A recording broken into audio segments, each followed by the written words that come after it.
સુરત में 14 અને 15 તારીખના રોજ ગૃહમંત્રી અમિત શાહની ઉપસ્થિતિમાં અખિલ ભારતીય રાજ્યસભા સંમેલન યોજાનાર છે, જે સંદર્ભે આજે પત્રકાર પરિષદનું આયોજન કરવામાં આવ્યું હતું, જેની કેન્દ્રીય મંત્રી અજય સંબોધી હતી। તેમણે જણાવ્યું હતું કે દર વર્ષે 14 સપ્ટેમ્બરના રોજ રાજભાષા દિવસ તરીકે ઉજવીએ છીએ। આ વર્ષે સુરત ખાતે આ કાર્યક્રમનું આયોજન કરાયું છે। કેન્દ્રીય ગૃહ અને સહકારિતા મંત્રી અમિત શાહના હસ્તે ઉદ્ઘાટન કરવામાં આવશે। કાર્યક્રમમાં 2 દિવસ अलग अलग સેશન યોજાશે। આ સેશન દરમિયાન હિન્દી ભાષા વિશે अलग अलग વિષય પર ચર્ચાઓ કરાશે। हिंदी भाषा માટે संविधान बनવાનું શરૂ થયું ત્યારે ગાંધીજીએ આ વાત પર જોર આપ્યું કે हिंदी ભાષાને પ્રાધાન્ય આપીને તમામ સરકારી કામ हिंदी ભાષામાં થાય અને કોંગ્રેસ શરૂઆતથી જ અંગ્રેજીને સમર્થન આપતું હતું। 14 સપ્ટેમ્બરના 1947ના રોજ નક્કી થયું કે हिंदीને રાષ્ટ્રભાષા તરીકે રાખવાનો નિર્ણય લેવાયો। તાત્કાલિક વડાપ્રધાન નહેરુએ જાહેરાત કરી હતી કે हिंदीની સાથે અંગ્રેજી પણ ચાલશે। राजनैतिक इच्छाशक्तिना कारणे आपणे आपणी भाषा माटे संघर्ष करवो पड्यो। आज आपणे आपणी भाषा माटे संघर्ष करी रह्या छीए। केंद्रीय गृहमंत्री अमित शाह अने पीएम मोदीए तेमना कामकाजमां हिंदी भाषाने प्राधान्य आप्युं छे। आपणा देशमां 70 करोड़ लोको हिंदी बोले छे। 100 करोड़ लोको हिंदी बोलवानी लखवानी अने क्षमता छे। 100 करता वधारे देशमां हिंदी भाषाने पहोंचाडवा माटे प्रयास चाली रह्यो छे। हिंदी ने विश्व में पण मान आपवामां आवी रह्युं छे। हिंदी भाषा विश्व में सौथी वधारे बोलवामां आवे छे। अमे आखी दुनिया में संयुक्त राष्ट्र में एग्रीमेंट कर्यो छे के संयुक्त राष्ट्र संघ पण हिंदी भाषा ने आगळ वधारवा कामगीरी करशे। तेमणे हिंदी में एक न्यूज एक्ट जाहेर कर्यो छे। हिंदी भाषा ने आगळ वधारवा माटे केंद्रीय गृहमंत्री अमित शाह अने पीएम मोदी प्रयास करी रह्या छे।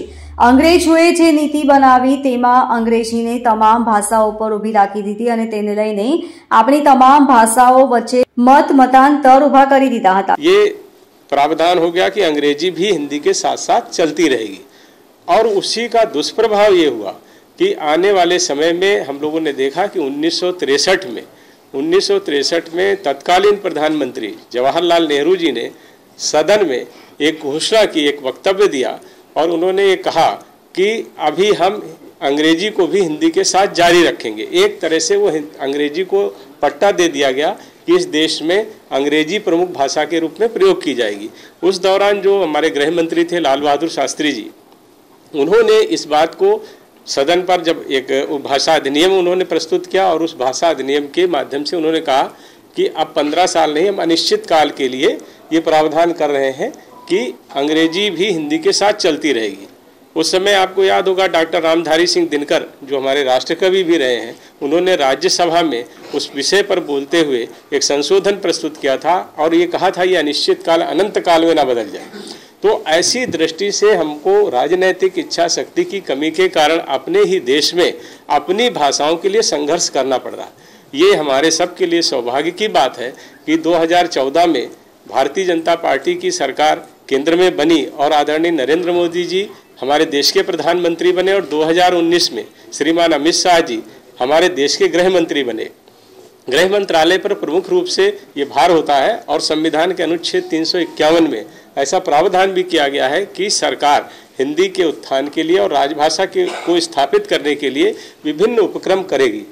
लेकिन जैसा मैंने शुरुआत में कहा कि ऐसी कोई भी इच्छा शक्ति ना होने के कारण हम लगातार अपनी भाषा के लिए अपने ही देश में संघर्ष कर रहे थे और हमारी भारतीय भाषाओं को ही एक दूसरे के आमने सामने खड़ा कर दिया गया था।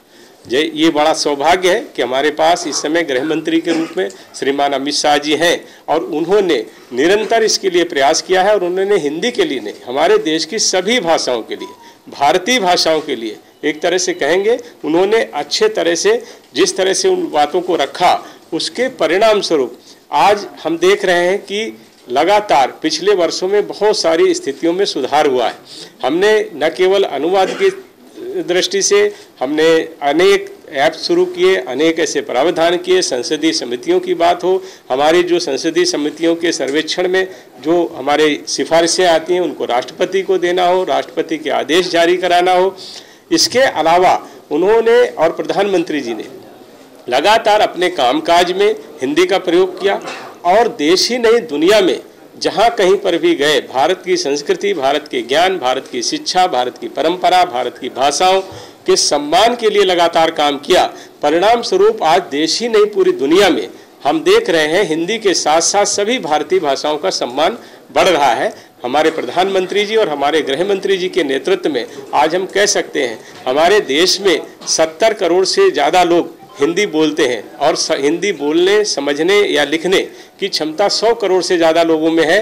पूरी दुनिया में अगर देखें 100 से अधिक विश्वविद्यालय हैं जहाँ पर हिंदी पढ़ाई जा रही है। और जैसा मैंने कहा कि लगातार हिंदी के बारे में लोगों का जो पूरी दुनिया, देश ही नहीं पूरी दुनिया के लोगों का एक आकर्षण बना हुआ है। और उस आकर्षण का कारण है कि भारत की सभ्यता, संस्कृति और ज्ञान और परंपरा ऐसी है जो पूरी दुनिया को आकर्षित करती है और उसके कारण हमारी भाषाओं के प्रति भी उनका आकर्षण बढ़ा है। तो इस तरह देखेंगे तो पूरी दुनिया के 100 से ज़्यादा देश ऐसे हैं जहाँ पर हिंदी बोली और समझी जाती है। कई लोग वहाँ पर हिंदी का प्रयोग करते हैं। अभी पूरा सर्वेक्षण क्लियर नहीं हमारे पास है, लेकिन ये लगभग तय है कि सबसे ज़्यादा भाषा जो प्रयोग की जा रही पूरी दुनिया में वो इस समय हिंदी है। उसके कई कारण हैं। हमारा bureau report LK star news सूरत।